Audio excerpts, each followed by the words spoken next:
Kan jy dit hoor soos die branders breek van Victoria Bay tot in Gouritsmond?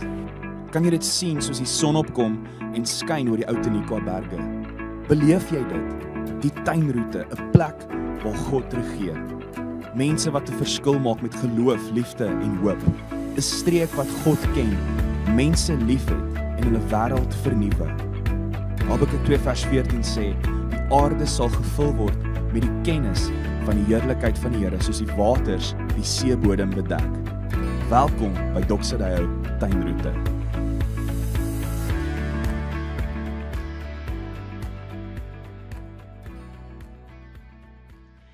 Goeiedag, my naam is Bernard Baarnhorst en as ons nog nie mekaar ontmoet het nie, of as jy my nog nie ergens op 'n video gesien het nie, ek is hier by Doxodeo Wilmer in Klabega en ek is die voorreg om deel te kan wees van die leierskap in Doxodeo Tuinroete. Wat 'n voorreg om op hierdie naweek met mekaar te kan gesels. Ons is deur Goeie Vrydag, waar ons gepraat het oor die kruis. Maar vandag praat ons oor iets amazings, wat die kruis baie significant maak. As dit nie vir vandag was nie, sou die kruis nie so significant gewees het nie. Want vandag celebrate ons Jesus se opstanding. En ek wil begin deur 2 skrifgedeeltes vir jou te lees. In Hebreërs 9 sê dit die volgende, die opskrif staan, the blood of Christ. En ek lees in die NIV. But when Christ came as high priest of the good things that are now already here, he went through the greater and more perfect tabernacle, that is not made of human hands, that is to say, is not a part of this creation. He did not enter by means of the blood of goats and calves, but he entered the most holy place, once for all, by his own blood, thus obtaining eternal redemption. Vers 13 sê, the blood of goats and bulls, and the ashes of the heifer sprinkled on those who are ceremonially unclean, sanctified them so that they are outwardly clean.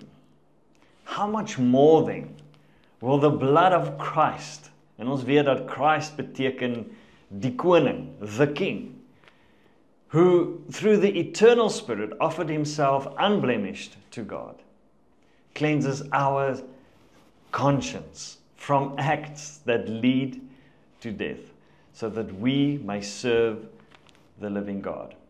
En dan in Hebreërs 10, vers 19 is die opskrif weer, a call to persevere in faith. En ek lees weer in die NIV, hy sê dit so mooi, hy sê, therefore, brothers and sisters, since we have confidence to enter the most holy place by the blood of Jesus, by a new and living way opened for us through the curtain that is his body, and since we have a great priest over the house of God, let us draw near to God with a sincere heart and with the full assurance that faith brings, having our hearts sprinkled to cleanse us from a guilty conscience, and having our bodies washed with pure water. Easter is not just a story about an empty tomb. It is the divine exclamation mark on everything Jesus came to do, especially shedding his blood for us. Hebreërs is een van die duidelikste boeke wat die offer van Jesus verbind met ons huidige transformasie. Die opstanding is nie 'n geïsoleerde wonderwerk nie, maar dit is die seël van die hemel op die krag van die bloed. Dis as gevolg van die opstanding dat ons na Jesus verwys as die Christus en die gesalfde koning. Jesus se opstanding is die bewys dat alles wat hy gesê het voor die kruis waar is, en dat hy koning is, die enigste koning, die laaste koning. As daar nie 'n opstanding was nie, sou die Christendom nie bestaan het vandag nie. En daarom wil ek hierdie statement maak. The blood didn't just forgive you or forgive you. It cleansed your conscience. The resurrection didn't just raise him. It raised you to a new life. So ek wil vandag baie vinnig kyk na 3 punte. Net 3 punte wat ons vinnig oor gaan kuier, oor hoe jy in 'n nuwe lewe opgestaan het, saam met Christus. Die heel eerste is die bloed wat meer reinig as net sonde. Hebreërs 9, en ek lees weer in die NIV, vers 14 sê, Now how much more then will the blood of Christ, who through the eternal Spirit offered himself unblemished to God, cleanse our conscience from acts that lead to death, so that we may serve the living God. Daar's 'n aksie aan die einde. Daar's iets wat gebeur het sodat daar 'n aksie geaktiveer word in ons, sodat ons kan leef as kinders, seuns en dogters van God. Ons verkondig dikwels dat die bloed vergewe en dit doen. Maar Hebreërs gaan bietjie dieper wanneer dit kom by die bloed van Jesus.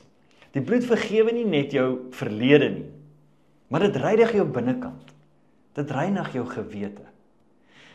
Dit spreek daardie innerlike stem wat skaamte, vrees en skuld fluister, wat ons almal weet die vyand is, spreek daardie stemmetjie aan. Die opstanding is die bewys dat God se bloed jou aanvaar het. Jesus het uit die graf opgestaan omdat sy offer gewerk het. So ek wil vandag dit baie duidelik maak, en ek dink ons het nodig om hierdie te hoor, is dat jy hoef nie meer in 'n skuld en skaamte en seer rond te loop en aan jou ou sondes en tekortkoming te herleef en heeltyd op te roep nie. Dit laat my so dink aan 'n prentjie van 'n persoon wat sit op 'n sielkundige se bankie, of dalk miskien so terug lê, dalk kan jy jouself verbeel hoe dit is. En hoe hulle weer teruggaan na die verlede, en hoe die sielkundige heeltyd vra, so hoe voel jy daaroor, hoe voel jy daarby, en weer ou wonde gaan oopkrap nie. Vandag wil ek vir jou sê is dat jy het nie nodig om terug te gaan om ou wonde en ou seer en ou skaamte weer oop te krap nie, want jy kan nou in vrymoedigheid in 'n verhouding met 'n lewende God staan. En hierdie God wil betrokke wees in jou lewe, en daarom het hy Jesus se bloed gebruik om jou gewete te reinig, sodat jy vrymoedig kan wees. Die opstanding is die bewys dat God is nie kwaad vir jou nie. Hy nooi jou nader. So baie mense sukkel partykeer nog met dit, is dat ons dink God is kwaad vir ons, en God wil ons straf, en nou het ek God teleurgestel. Maar God het opgestaan sodat hy kan deel wees van jou lewe. Dit is 'n ander perspektief, is iets om aan te dink, en dalk moet ons net dit so bietjie pause en net daaraan dink, aan hierdie stelling, as ek dit weer sê, God het opgestaan sodat hy kan deel wees van jou lewe. Tweede punt wat ek wil maak is die opstanding maak ons vry en verseël ons toekoms. Hebreërs 13 vers 20 en 21 sê ook in die NIV. Now may the God of peace, who through the blood of the eternal covenant brought back from the dead our Lord Jesus, powerful, that great shepherd of the sheep, equip you with everything good for doing his will, and may he work in us what is pleasing to him through Jesus Christ, ons koning, to whom be glory forever and ever. Amen. Die opstanding was nie net aanleerlik dat Jesus oorwin het nie, maar dit beteken dat jy toegerus is vir jou toekoms in God se plan. Omdat Jesus opgestaan het, het jy nou 'n nuwe lewe om in te wandel. Romeine 6:4, jy kan dit self gaan lees. 'n Lewende hoop, 1 Petrus 1 vers 3, jy kan dit self gaan lees. En alles wat jy nodig het om sy wil te doen, sê Hebreërs 13, is jy mee toegerus op hierdie stadium van die wedstryd, waar jy jouself nou bevind. Jy is nie meer magteloos nie. As gevolg van die opstanding, het jy alles wat jy nodig het om nou te doen waartoe God jou geroep het. Jy het alles wat jy het om nou te doen waartoe God jou geroep het in jou huis, by jou gesin, by jou kinders, by jou werk, en ook in jou stad, jou omgewing. Dit laat my dink aan, toe ons getroud is, ek en Elisha, het die voorreg om 2 amazing dogtertjies groot te maak. Maar Ons het eintlik besluit toe ons getroud het, dat ons gaan nie kinders hê nie. En vir 7 jaar lank het ons nie kids gehad nie. Want ons het gevoel, dat ons is nie reg nie. Maar vandag besef ek, dat ek is nou nog nie reg om kinders te hê nie. Mense is nooit reg om kinders te hê nie. So ook is mens nooit reg om te trou nie. En in baie situasies in ons lewe is ons nooit reg vir wat ons aanpak en wat ons wil doen nie. En so ook in ons Christenlewe. In ons doel waarvoor God ons geroep het. As jy wag om eers reg te wees om te leef soos 'n koning se kind, soos 'n seun en 'n dogter van ons koning, geëkoop om te doen wat ons moet doen, dan gaan jy nooit daarby uitkom nie. Dit bring my by my derde punt. Lewe as kinders van die koning. Hebreërs 10 vers 19 en tot 22 sê, en ek lees dit weer in die NIV, hy sê, Therefore, brothers and sisters, since we have confidence to enter the most holy place by the blood of Jesus, by a new and living way opened for us through the curtain, that is, His body, Jesus Christ, and since we have a great priest over the house of God, let us draw near to God with a sincere heart and with the full assurance that faith brings, having our hearts sprinkled to cleanse us from the guilty conscience and having our bodies washed pure as water. Let us draw near. Jy is nie net gered nie. Jy is uitgenooi om naby God te kom as gevolg van sy opstanding. Jy is nie meer 'n slaaf nie. Jy is nou 'n seun en 'n dogter van die koning. En dis nogals interessant. Vrydag het ons 'n bietjie daarna gekyk dat seuns en dogters klop nie as hulle in hulle ouers se huis instap nie. Seuns en dogters, maak nie saak hoe lank hulle al getroud is en of hulle al kinders het van hulle eie nie, maak nog steeds hulle ouers se yskas oop. Elke keer as hulle daar verbyloop, want dalk het daar net ietsie lekkers ingespring. Dis asof dit hulle geboortereg is. Want seuns en dogters is tuis in hulle ouerhuis. Ek wil vandag vir jou sê is dat jy kan tuis wees by Jesus. Tuis wees by jou koning. Jy kan leef as 'n koningskind as gevolg van die kruis, maar ook as gevolg van die opstanding. Ek wil dit weer sê, Jesus het opgestaan, want hy wil deel wees van jou lewe. Jy is nou 'n weerspieëling van die koning. Jy is sy verteenwoordiger, en dit is vir my so mooi in 2 Korintiërs 3 vers 18, wat ons praat van die spieël, en ons almal weet, die wat getroud is, en so sal weet, dat jy kan reg langs jou vrou staan, en met jou vrou praat, terwyl sy besig is om haar make-up te doen, want sy is so naby besig met die make-up, dat sy kan nie regtig sien wat rondom haar aangaan nie. En dis vir my die prentjie, wat 2 Korintiërs 3 vers 18 van praat, is dat ons kom so naby, om te sien wie ons is, en die detail van ons te sien, sodat Jesus kan kommunikeer wie ons 100% is, dat ons sien wie ons is in Christus, seuns en dogters van Jesus. Maar wat ons nie besef nie, is dat daardie spieël is die woord, en soos wat ons na die woord kyk, en sien wie ons is daar 'n skepping wat sien wie Christus is, want ons weerspieël hom na die skepping toe. Ons weerspieël Christus as gevolg van die opstanding. Die bloed reinig, en die opstanding bemagtig, en nou kan ons straal, en 'n openbaring wees van wie God is. Jy is 'n kind van 'n koning. Die koning, die enigste koning, die laaste koning. En daarom kan jy bid.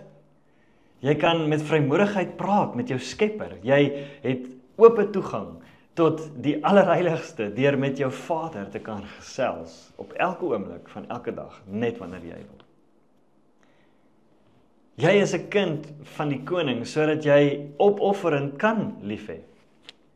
Baie van ons dink ons kan nie, maar jy kan uit jou ego uitklim, en jy kan actually leef soos wat Christus geleef het, want dis wat hy kom doen het, hy het iets heeltemal anders kom doen, hy het nie kom veg soos wat almal verwag het nie, maar hy het gekom om te dien. Ons koning doen dinge anderster. Ons kan in sekere situasies anderster optree as wat van ons verwag word, of wat die wêreld van ons verwag. Ons hoef nie te beklei nie. Ons kan lief hê. Ons kan. Omdat jy 'n kind van 'n koning is, kan jy vrylik vergewe.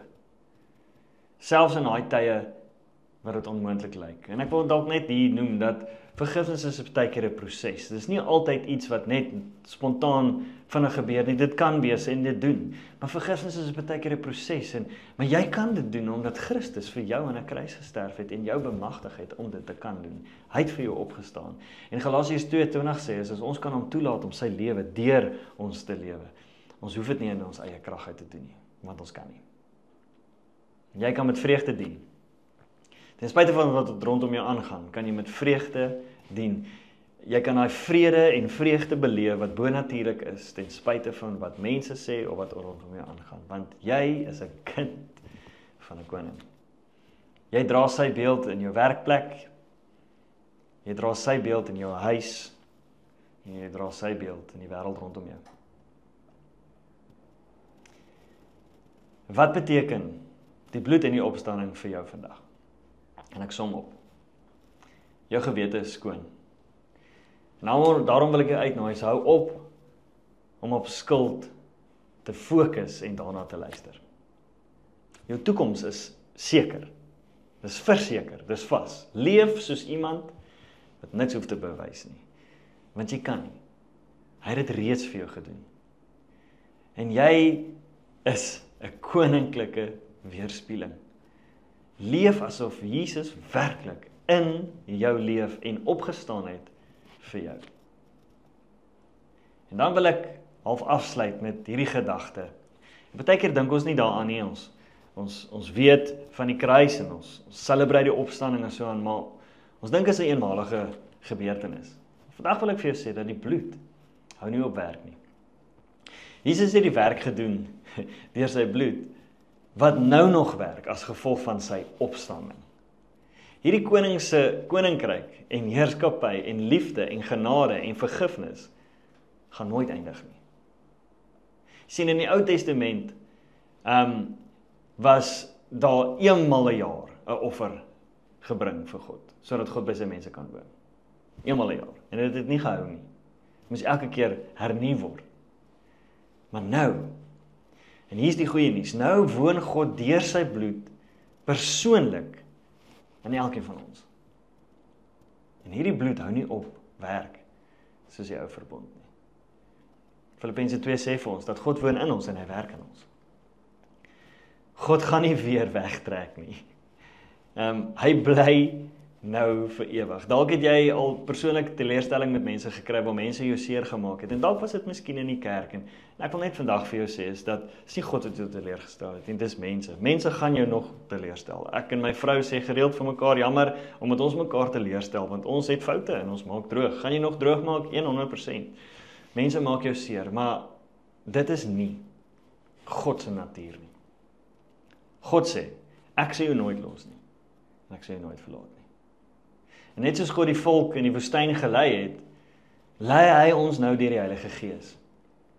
En dit is nie meer 'n eksterne leiding nie, want dit is nie meer nodig nie, as gevolg van die kruis en as gevolg van die opstanding. Is dit nie meer nodig dat God ons met eksterne goeders en wonders en tekens moet lei nie, want hy is nou by ons, hy is nou in ons, hy is nou naby ons, hy hoef nie meer te skree nie. Hy kan nou saggies met ons praat. En dalk is dit hoekom baie van ons dit mis, want ons wag vir hierdie massive teken, hierdie wonders en tekens, voordat God met ons praat. Maar baie keer is dit sag. En moet ons net luister. Hy neem nie ons lewens oor nie. En ek dink baie keer vir die tyd waarin ons leef vandag, is dit dalk wat ons wil hê. Ons wil hê dat God moet beheer vat, hy moet oorvat en so aan. En in daai tyd was dit ook so. Dit was verwag dat 'n koning sal kom en alles met geweld sal oorvat, maar God doen nie dit nie. Hy lei ons en dit is op 'n sagte manier, op 'n gentle manier. En dit is 'n samewerkingsverhouding. Dis 'n samewerkingsverhouding. Die tempel was 'n beperkte belewenis van God. En onthou nou, ons het nou al 'n paar keer daaroor gepraat, die hoëpriester kon dit is basically die enigste wat dit kon beleef. Maar hier is die goeie nuus weer eens, ons almal kan God nou beleef. En hierdie is alles as gevolg van sy bloed, maar ook as gevolg van sy opstanding. Hebreërs 12:2 sê, fixing our eyes on Jesus, the pioneer and the perfecter of faith. For the joy set before him, he endured the cross, scorning its shame, and sat down at the right hand of the throne of God. Ek hoop dat wat ek nou vir jou gaan sê in jou hart vandag sal val. But you are that joy. He died for you. He rose for you, and he lives in you. En ek wil jou uitnooi. Laat ons nie net die opstanding celebrate en in dit glo nie. Maar kom ons leef soos mense wat saam Christus tot lewe opgewek is. Ek weet ons wêreld het dit nodig. Ons wêreld het nodig dat seuns en dogters sal begin opstaan en begin leef soos mense wat saam met hom opgewek is. Let the blood cleanse your conscience. Let the resurrection empower your purpose and let your life reflect the King. Kom ons bid. Vader, hierdie is 'n groot konsep wat ons baie keer mee sukkel om te verstaan. En ek wil bid dat Paasnaweek, die kruisiging en die opstanding nie net 'n ritueel vir ons sal wees nie, maar dat ons vandag sal besef dat ons is saam met U opgewek in lewe vir 'n tyd soos hier, en U bemagtig ons om nou kinders van U te wees en te wandel met alles wat ons nodig het om U te reflekteer in die wêreld rondom ons. Help ons, Here, om Christus te wees in ons huishoudings, by ons werksplekke en in die omgewings waar ons onsself bevind. Here, dankie vir die kruis, maar dankie vir die opstanding. In Jesus naam. Amen. Bless you.